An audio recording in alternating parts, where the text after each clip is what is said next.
حامدا ومصليا أما بعد أعوذ بالله من الشيطان الرجيم بسم الله الرحمن الرحيم واصبر نفسك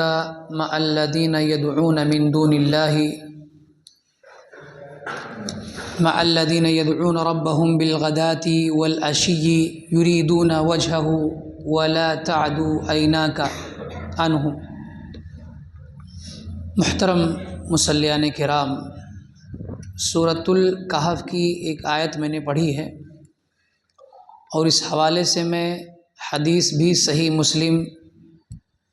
کی بیان کروں گا۔ سب سے پہلے اس آیت کریمہ کا ہم ترجمہ سمجھ لیتے ہیں، معنی مفہوم سمجھ لیتے ہیں۔ اس آیت کریمہ کے اندر اللہ رب العالمین دینی مجلسوں میں شرکت کرنے، ذکر و اذکار کی مجلس میں بیٹھے رہنے اور اللہ کا ذکر کرنے والے لوگوں سے میل جول رکھنے، ان کے ساتھ رہنے پر ابھارا ہے، ان کو ترجیح دینے کی بات کی گئی ہے۔ ایسے لوگ جو صبح و شام اللہ کا ذکر کرتے ہوں، ان کے ساتھ رہا جائے، ان سے میل جول رکھا جائے، ان کو ترجیح دیا جائے۔ اللہ تعالیٰ فرماتا ہے وَاصْبِرْ نَفْسَكَ، وَاصْبِرْ نَفْسَكَ، اپنے آپ کو روکے رکھو، مع الذین یدعون، ان لوگوں کے ساتھ جو اللہ رب العالمین کو بلاتے ہیں، یعنی اللہ رب العالمین سے دعائیں کرتے ہیں، اللہ تعالیٰ کا ذکر کرتے ہیں، بالغداۃ والعشی، صبح و شام اللہ کا ذکر کرتے ہیں،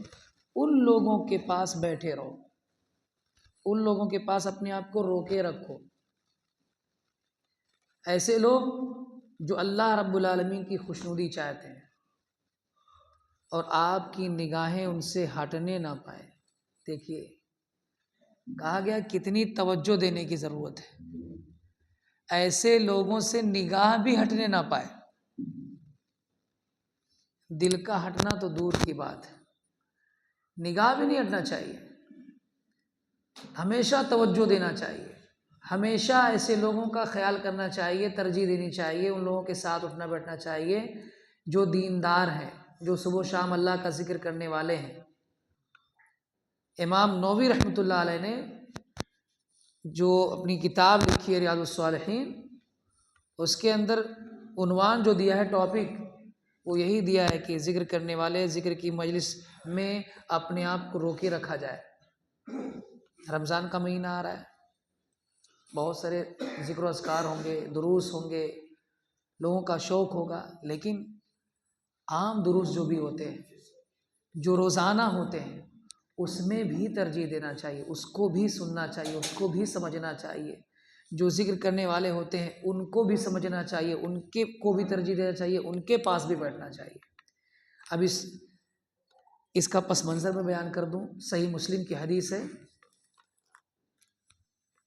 اللہ کے رسول صلی اللہ علیہ وسلم کو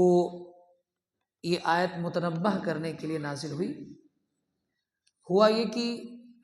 حضرت سعد بن ابی وقاص رضی اللہ تعالیٰ عنہ بیان کرتے ہیں کہ ہم 6 لوگ تھے، سعد بن ابی وقاص رضی اللہ تعالیٰ عنہ، عبداللہ بن مسعود رضی اللہ تعالیٰ عنہ،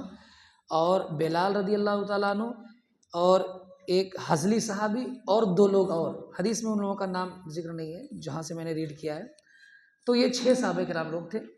تو جو مکہ کے بڑے بڑے سردار لوگ تھے، معزز لوگ، مطلب پیسے والے، اور جن کو کہا جاتا کہ ہاں بڑے اچھے لوگ ہیں دولت کے اعتبار سے،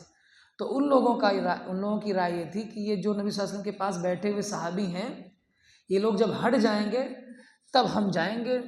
دین کی بات سننے کے لیے، یا نبی صلی اللہ علیہ وسلم کیا کہتے ہیں محمد صلی اللہ علیہ وسلم۔ تو آپ صلی اللہ علیہ وسلم کے دل میں خیال پیدا ہوا کہ اگر تھوڑی دیر کے لیے اپنے سے ان کو الگ بھی کر دوں اور میرے دین کی بات وہ لوگ سمجھ بھی لیں تو کیا مذائقہ ہے، کوئی حرج کی بات نہیں ہے۔ دیکھیے بات تو لاجک سمجھ میں آ رہی ہے نا، کہ بھائی تھوڑی دیر کے لیے اگر ان کو ہٹا دوں اپنی مجلس سے اور وہ لوگ آ جائیں جو بڑے لوگ ہیں، وہ بھی دین کی بات سن لے، دین ہی کی تو دعوت دے رہے ہیں، کتنی اچھی سوچ ہے۔ لیکن اللہ رب العالمین قربان چاہیے، صحابہ کرام کی فضیلت اس میں واضح ہوتی ہے، اور دیندار لوگوں کی فضیلت کہا کہ نہیں، اشراف لوگوں کے لیے اپنے ان صحابہ کرام کو، ساتھیوں کو، نیک لوگوں کو جو صبح و شام ذکر کرتے ہیں، ان کو نہیں ہٹانا ہے۔ قرآن سورہ کہف پڑھیے، جو جمعہ کے دن تلاوت کرتے ہیں، ترجمے کے ساتھ کبھی کبھی کر لیجئے، اس کے اندر بتا دیا کہ بالکل نگاہیں نہیں ہٹنی چاہیے، ایسے لوگوں پر توجہ اتنی ہو، خیال ہو۔ لیکن ہماری نگاہیں اتنی ہیں کہ امام صاحب کہاں جا رہے ہیں، تو صبح کہاں گئے تھے، تو اب کہاں جا رہے ہیں، تو رات کو کہاں سے آ رہے ہیں، تو اب کاہے باہر ہیں، تو اندر کاہے ہیں، بتائیے۔ قرآن ہمیں اس طریقے کی تعلیم دیتا ہے، اور ہماری اور آپ کی سوچ، ہماری آپ کی نگاہیں ایسی ہیں، تو چل کاہے ایسے رہے ہیں، تو دوڑ کاہے ایسے رہے ہیں، تو کاہے یہاں پر کھڑے، تو وہاں، بتائیے۔ یہ ہماری نگاہیں ہیں، ہمارے دور کے مسلمانوں کی نگاہیں ہیں۔ جس نگاہ کو کہا گیا تھا کہ ان لوگوں کی طرف اٹھے تو توجہ سے اٹھے، ان کے خیال میں اٹھے، ان کے احترام میں اٹھے، آج وہی نگاہیں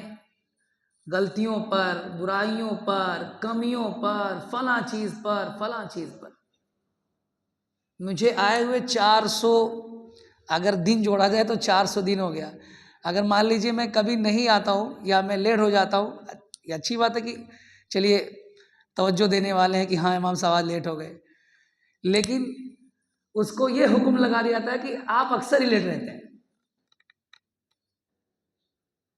یعنی اللہ کا ڈر ہی نہیں ہے لوگوں کو، کوئی ڈر نہیں اللہ رب العالمین کا، نہ اپنے سجدوں کی پرواہ ہے، نہ اپنی دعاؤں کی پرواہ ہے، کچھ بھی نہیں۔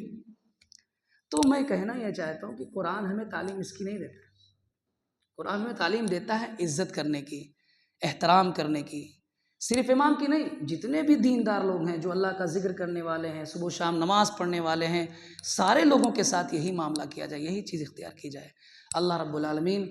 ہم تمام مسلمانوں کو توفیق دے کہ ہم ایک دوسرے کے ساتھ مل جل کر رہیں، ایک دوسرے کے ساتھ خیر و بھلائی کے ساتھ رہیں، ایک دوسرے کے لیے خیر خواہی کا سوال کرتے رہیں، ایک دوسرے کے بارے میں اچھا سوچیں۔ اللہ رب العالمین ہم سب کو ایک بنائے، نیک بنائے، اور ہمیں حسن عمل کی توفیق عطا فرمائے۔ آمین۔ وآخر دعوانا الحمدللہ رب العالمین۔